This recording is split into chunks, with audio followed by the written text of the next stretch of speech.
come in flute, I come in with the drums, and that's it. Okay, fight fans, this is my take on the extra credit problem. I went in a different direction. So the location that I chose is my hometown, which is Charleston, South Carolina, which in my opinion is the center of the universe, but I may be biased. So Charleston, South Carolina is known as the Holy City. We have a lot of churches. It's the oldest and second largest city in the state of South Carolina. Charleston used to be the capital of the state prior to the Civil War, but during the Civil War, there were concerns about naval bombardment from the Union, so they moved the capital from Charleston to Columbia, and then after the war, they never moved it back. But don't be confused, Charleston is still the place to be. It was founded in 1607 as Charlestown in the honor of King Charles II of England. And Charleston, the city, is known for arts and culture and food and for the people. Charleston was voted friendliest city in America like 10 years in a row by Travel and Leisure magazine. If you haven't ever been, I encourage you to go. A lot of history, especially if you follow the Civil War. Charleston ranks third as a top city for young entrepreneurs in small city categories, and I think small cities was a population less than 500,000. Charleston is becoming a prime location for information technology jobs. Uh, for those who follow, the BMW plant is not too far away in Greenville, but the city itself, I guess, is trying to fancy itself as an Eastern Silicon Valley of sorts. So there's a Charleston Digital Corridor, is what it's called, and the purpose of that is to purposely attract and nurture IT and computer and technology companies. Charleston has a lot of opportunities for entrepreneurs, and this is purposeful by the city and a few other stakeholders. So in Charleston, there's an organization called the Harbor, uh, which is the city's business accelerator. It was started by a guy named Patrick Bryant, who, if you're in Charleston, a pretty big guy. He's an entrepreneur, has his tentacles in a couple of different things. But what he's most famous for is Go To Team, which is a high-end video production agency. If you're doing corporate production or politics or something major, even for a network, Go To Team is the organization that does it. Uh, he also works with the Metro Chamber of Commerce, and then the Harbor is an organization where they take entrepreneurs and then help mold their concept so that they will be successful in the city of Charleston. So if you are one of the concepts selected by the Harbor, then you get free workspace, internet, access to a group of entrepreneurs. There's an entrepreneur in residence.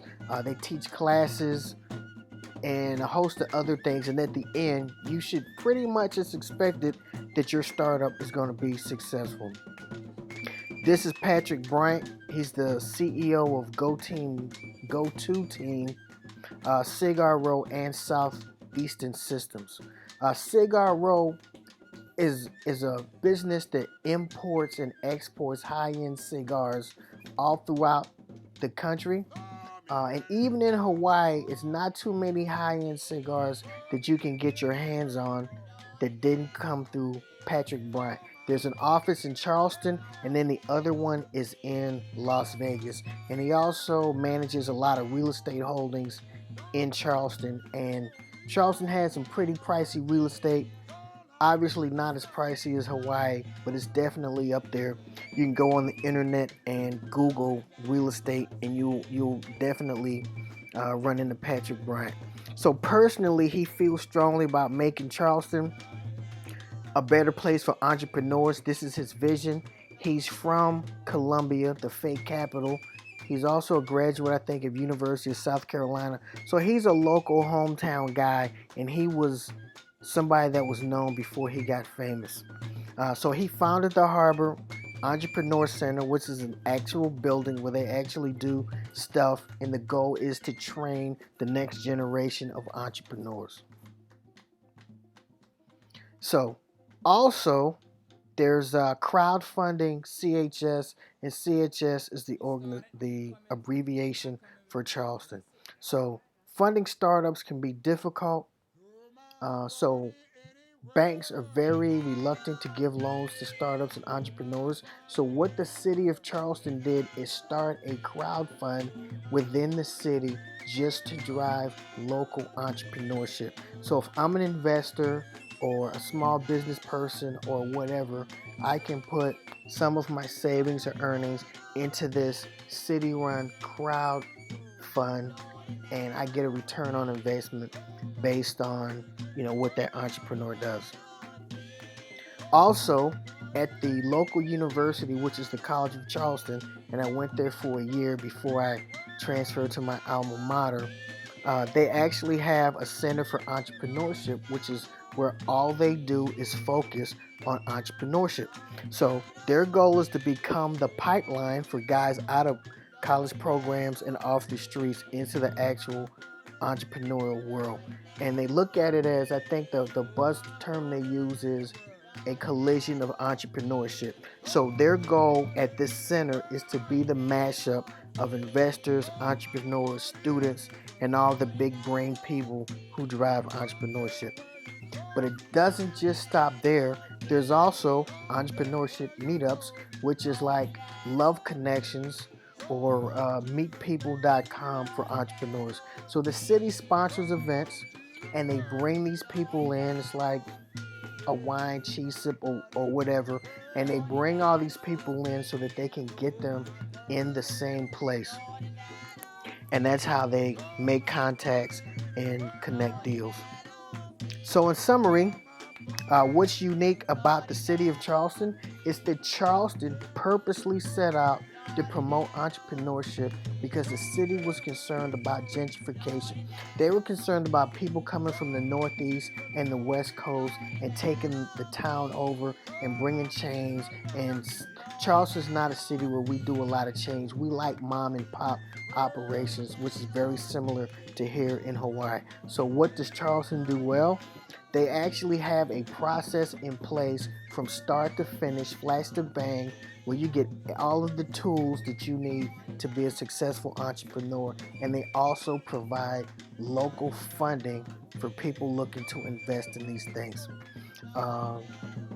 So in terms of the areas and why are they successful, part of it is cultural.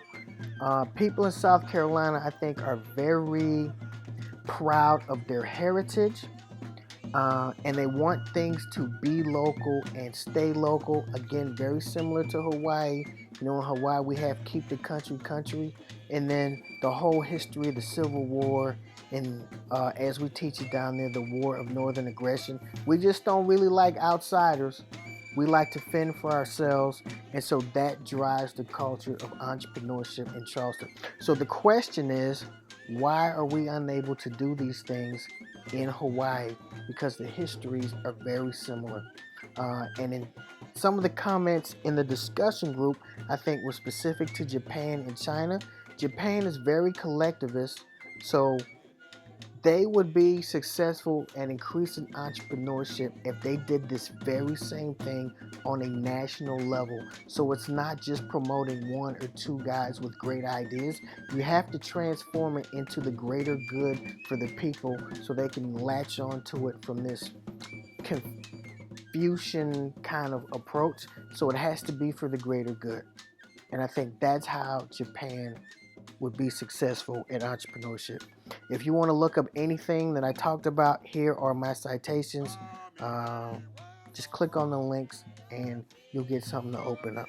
Okay, thanks for listening.